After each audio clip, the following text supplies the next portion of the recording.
Привет. Как дела? Да, отлично. Приветики. Как твои дела? Нормально. Да? Да. Там уже вот кто-то собирает. Это Наташа там ходит. Я вижу. Ты Наташу видел. Пойдем перейдем.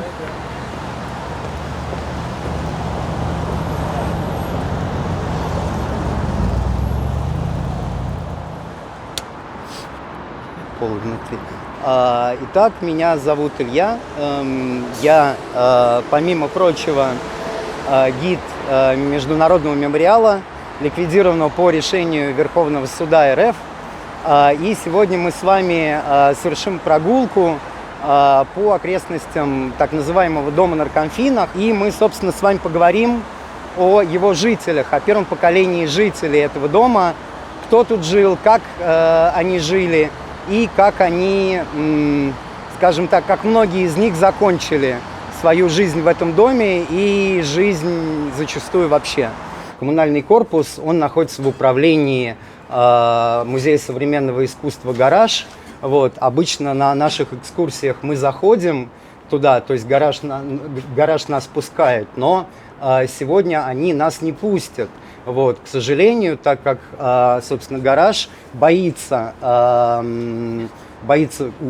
теперь, да, чему вы улыбаетесь? Это смешно, вы считаете, да? Нет? Что гараж боится?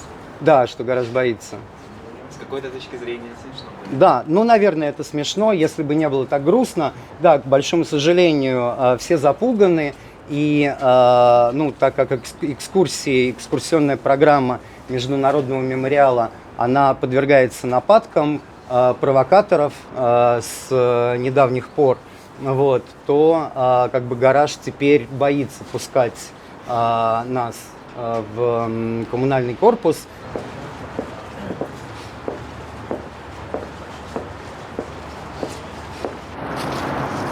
Настоящий ясень. Просто у нас микроэкологическая катастрофа в наших мест. Это засилие клена ясенелистного, почти с такими же листочками, но это инвазивный вид клена из Северной Америки. Я каждый раз радуюсь, когда нахожу настоящий ясень в Москве. Собственно, в доме наркомфина 30-х годов жило много знаменитых людей своей эпохи, которые потом были вымораны из советской истории. Вот Сулимовы, собственно, незадолго, видимо, до начала репрессий. Вот Данила Сулимов, это Володя Сулимов, это его жена Елена Николаевна Богораз. Жена Сулимова была арестована через 3 недели после самого Сулимова. Уже в июле 1937 года она попыталась отвлечь своего сына Володю от депрессии, которая у него развилась после ареста отца, повела его в театр, и в театр за ней приехал наряд сотрудников НКВД ее арестовывать. Елене Николаевне Богораз, его жене, дадут 25 лет, из которых она отсидит 19. Своего сына Володю она не увидит. Кстати, Сулимова фигурирует в книге Евгении Гинзбург. Вот как она описывает. Никто уже почти не вспоминает о том, кем была, например, на воле Елена Николаевна Сулимова, жена бывшего председателя Совнаркома РСФСР. Научный работник, врач. Она воспринимается теперь всеми только как доходяга. Даже не доходяга, а настоящий фитиль. Она не расстается с задубевшим от грязи бушлатом, прячется от бани и ходит по столовой с большим ведерком, в которое она сливает изо всех мисок остатки баланды. Потом садится на ступеньки и жадно, как чайка, глотает эти помои прямо из ведра. Уговаривать ее бесполезно, она сама забыла себя прежнюю. Екатерина Иосифовна Ушакидзе, 46 лет. Родилась в Тбилиси. Архитектор КАВ Транспроекта. Расстреляна 4 марта 1938 года. Николай Душанович Коту, 39 лет. Родился в городе Сремске-Карловцы, Югославия. Архитектор в Московском областном криминальном отделе. Умер в лагере в 1938 году. Петр Куртович Бюкинг, 32 года. Родился в Бремени, Германия. архитектор в Ленинградском институте проектирования городов. Расстрелян 15 января 1938 года в городе Ленинград.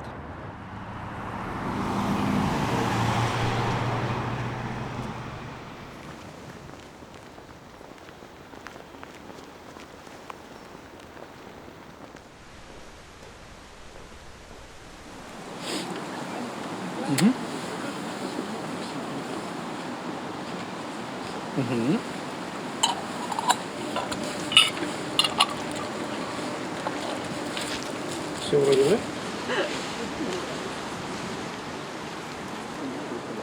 Александр Лаврович Петров, 38 лет. Родился в деревне Соколово Высоковского района Калининской области. Леонила Борисовна Заглада, 41 год. Родилась в Киеве. Научный сотрудник Музея антропологии и этнологии имени Волка. Михаил Ефимович Городецкий, мой дед, 47 лет. Родился в Киеве, врач по первому образованию. Расстрелян 15 июля 1937 года.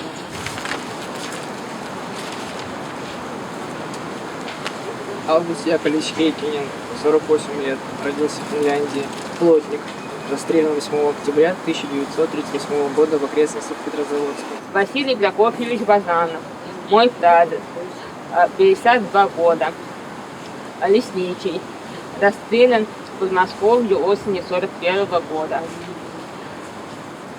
Иосиф Борисович Бронфман, художник, брат моей прабабушки, 35 лет, расстрелян 30 марта 1938 года.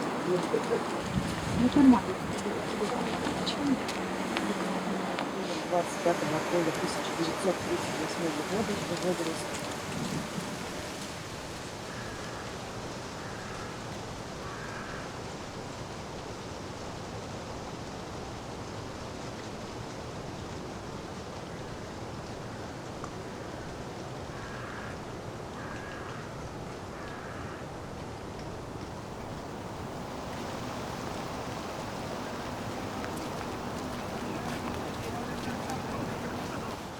Здравствуйте еще раз. Меня зовут Павел Паркин. Занимаюсь я в первую очередь местами захоронений жертв репрессий. И, собственно, на одном из таких мест мы сегодня с вами и находимся. Это так называемый расстрельный полигон Коммунарка. С 1937 по 1941 вообще в Москве было расстреляно чуть более 32 тысяч человек. 29 с небольшим тысяч человек было расстреляно в 1937-1938 году. Крематорий уже как основное место захоронения не справлялся, печи выходили из строя. Ну и к 1937 году стало понятно, когда уже начался большой террор, что нужно по всему Советскому Союзу, где будут проводиться какие-либо массовые операции, выделять какие-то зоны для захоронения расстрелянных. Здесь никогда не проводились инвазивные изыскания. То есть здесь никогда никто не углублялся в почву. Попытка углубиться в почву была предпринята на Бутовском полигоне. Исследователям и археологам, в первую очередь, которые это сделали, очень не понравилось то, что они там увидели. Выяснилось, что если набросать очень много тел в траншею, в такой почве, там не происходит разложение, там образуется так называемый жировоск. То есть это такая киселеобразная масса, которая содержит в себе костные останки и то, что не смогло сгнить. Это кожаные стельки, кожаная обувь, сапоги, какие-то предметы одежды, металлические вещи. И довольно неожиданно выяснилось, что помимо людей в эти расстрелянные рвы сбрасывали довольно много бытового мусора. Выкорчеванные пни, покрышки, просто какой-то мусор ежедневно образовывавшийся. Вот, и я не знаю, остались, да, до сих пор, вот видите, красно-белый столбик, это то, как первоначально отмечались предполагаемые места захоронений.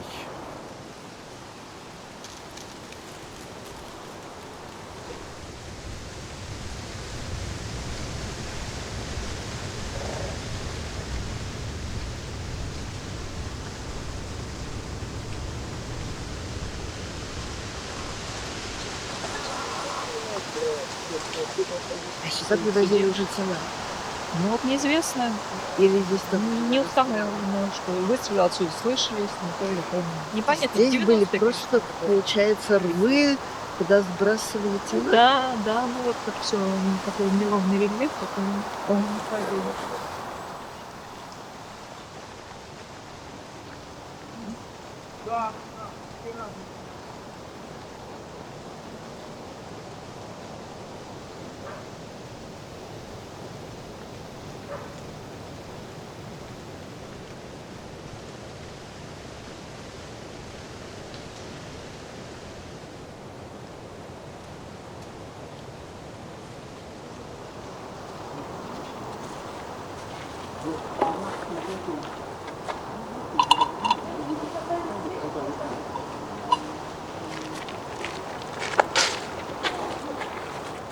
Яков Самойлович Денисенко, 71 год.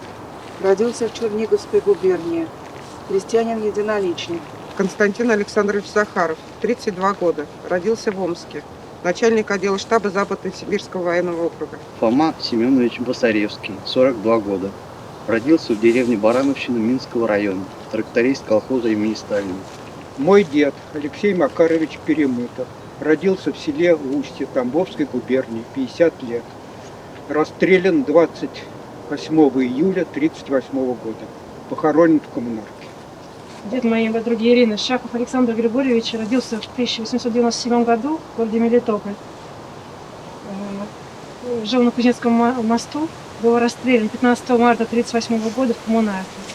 Это не должно повториться. Такая красивая. Сейчас не сильно изменилась эта история. Красивая вот такая, да, история. Ну, не знаю, мне кажется, они стали менее красивыми, менее интересными.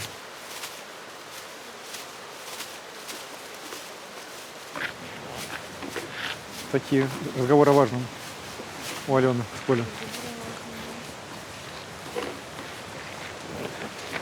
А у нас так. Ну там интернет просто по белым спискам, в смысле, там только работает Озон, а мобильный банк нет. Я говорю, отлично, типа зырингом занимайся, да? Зырингом.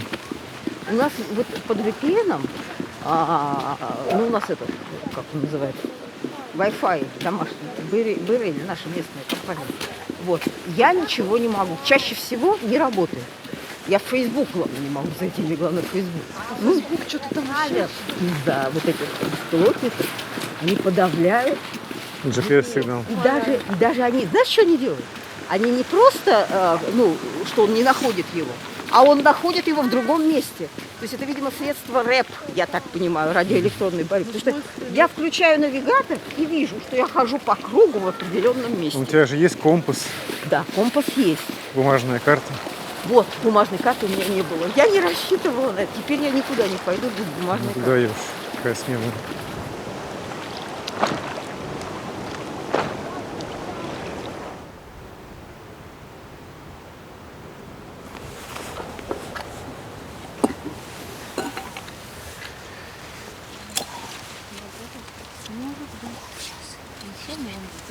Только воск. Или вы со своими не справитесь? Вам помочь дети? Или вы справитесь сами? С зажигалками такие молодцы. Чего себе?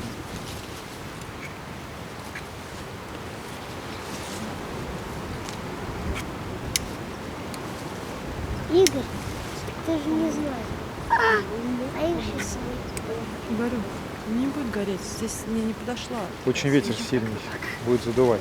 Но мы неправильно свечи. Надо видеть только такие, которые в стакане. А у тебя что есть? Да, с такими не получится.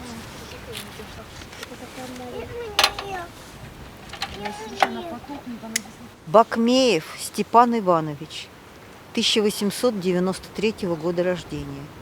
Уроженец села Кузяево, Пушкинского района Московской области. Байдаков Константин Михайлович, 1906 года рождения. Уроженец села Пушкино. Слесарь завода «Прометей». Проживал в Москве в Столярном переулке. Барминов Алексей Яковлевич, 1909 года рождения. Уроженец деревни Острая Слобода Кировского района Смоленской области. Техник-строитель. Проживал в городе Пушкино. Авдеева Неонила Дмитриевна, 1907 года рождения.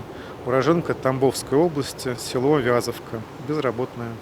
Проживала на станции Мамонтовка в деревне Листвяна на Кузнецком мосту. Вечная память жертвам государственного террора.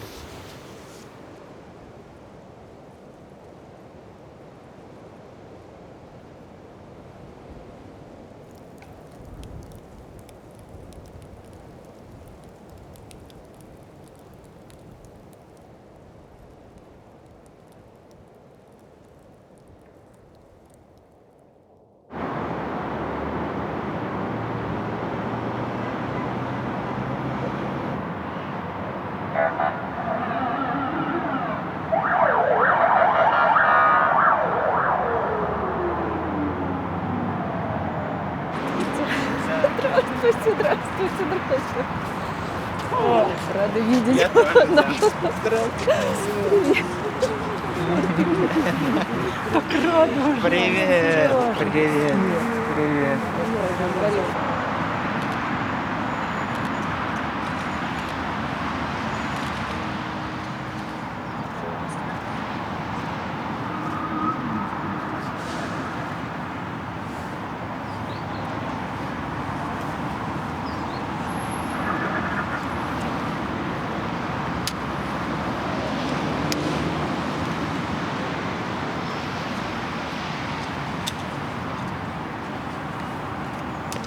Здравствуйте всем! Мы находимся в Москве у Соловецкого камня на Лубянской площади, где много лет уже в этот день проходит акция возвращения имен. Обычно в этот день стояла большая-большая очередь. Здесь в микрофон читали имена. Сейчас, к сожалению, мы не можем провести такое чтение, поскольку московские власти утверждают, что все еще есть угроза заражения ковида, и поэтому нельзя, запрещены в Москве публичные мероприятия, кроме тех, которых организует мэрия. Но все равно приходят люди. Вот пришли наши коллеги из мемориала. Приходят и обычные люди, они будут приходить в течение всего дня. Время сейчас такое, но все-таки важно, что акция продолжается, и люди все равно приходят.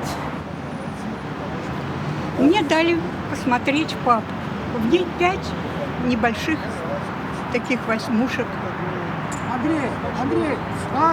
Прошу прощения. Бумажек. Первая бумажка. Сейчас просто придут дипломаты.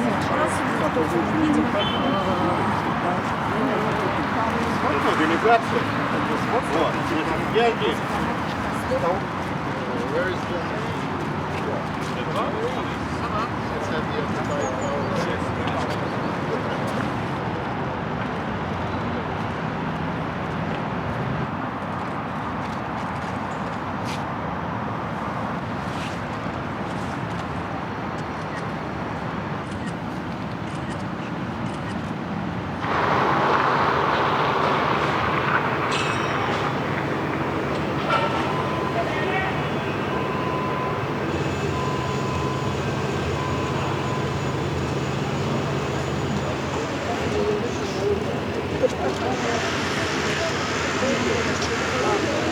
В проезжей части не мешайте проезду граждан.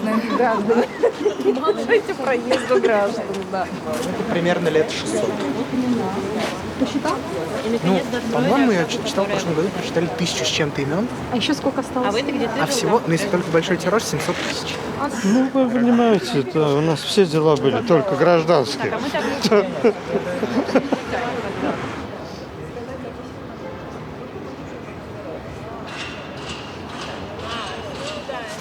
Дом 29.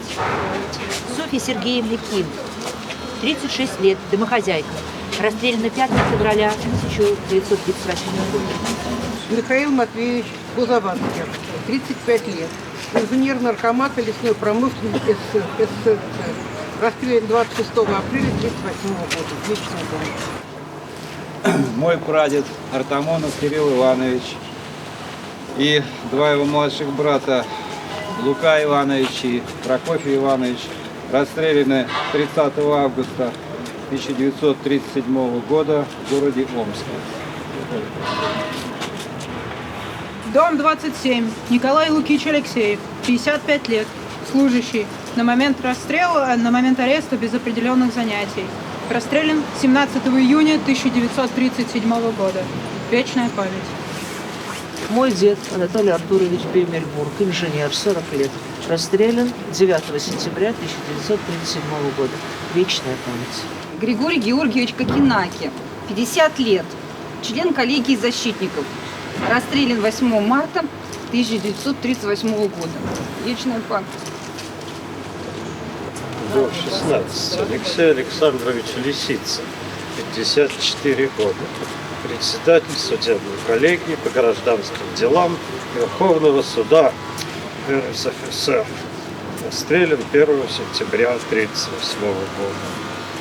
Даже когда преступника казнят за то, чего он не совершал, это злодеяние. Кто еще не читал? Пожалуйста.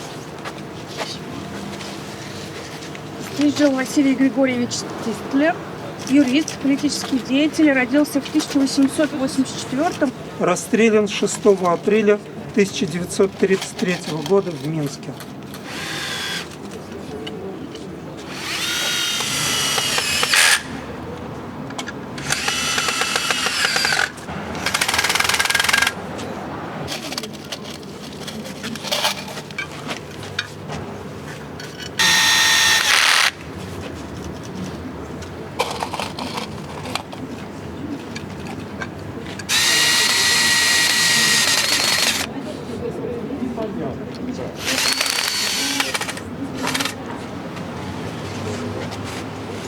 Думаю, да.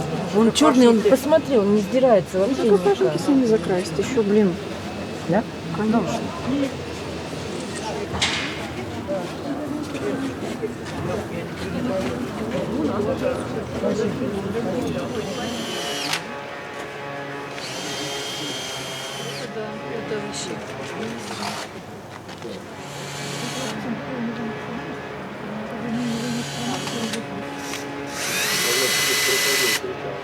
Она была очень решительная женщина, очень справедливая, немножко резкая.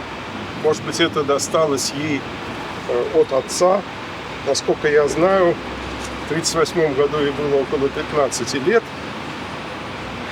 И, значит, младшая сестра ее была, младшую сестру ее забрали в детский дом на какое-то время, там бабушка ее, а сама Инесса Августовна, поскольку отец был арестован и вскоре расстрелян, а мать была тоже арестована, и после войны только, или в конце войны освобождена, то Инессу Августовну не тронули, но она скиталась по разным квартирам, жила у каких-то друзей, приятелей своих родителей.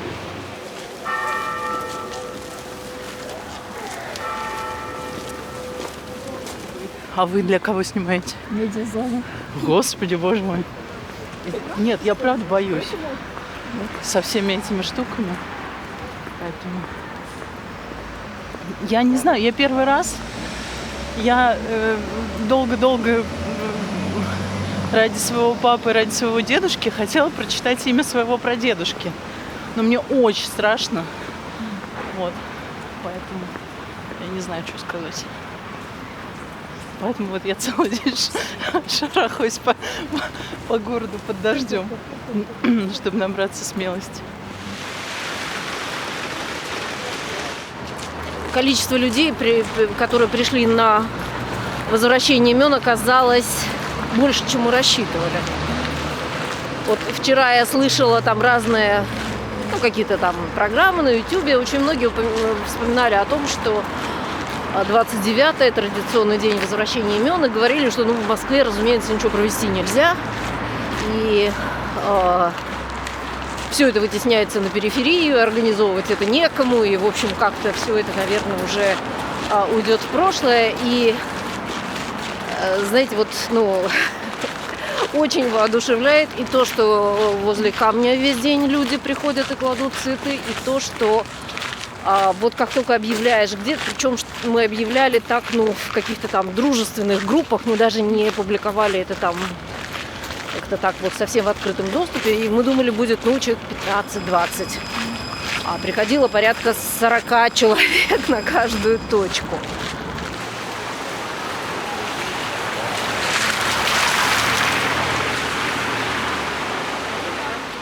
Кто-нибудь еще хочет прочитать? Да. Да, берите. Можно, наверное,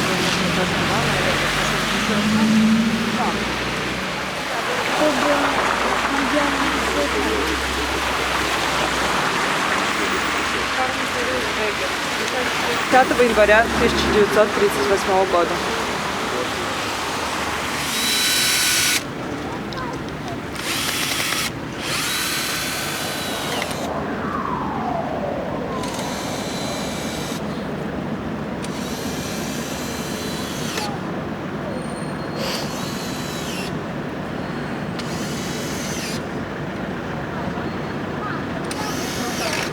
Мы сегодня пытались найти, в Москве есть хоть одна точка музейная про ГУЛАГ, где-нибудь.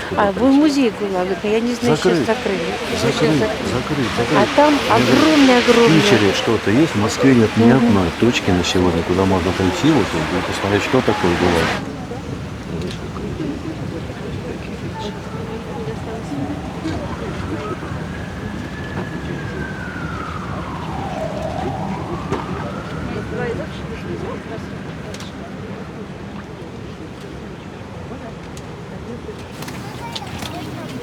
Алексей, микрофон вот, да? Мы вам. А мы вам. Более чем доверяем. Хорошо, что вы с ним. И он со сознанием дела. Где еще увидишь человеческие лица? Не в телевизоре же. Где мы только не ходили. Вот так прикрываем. О, ветерок раздулся. Да. И у нас один остался.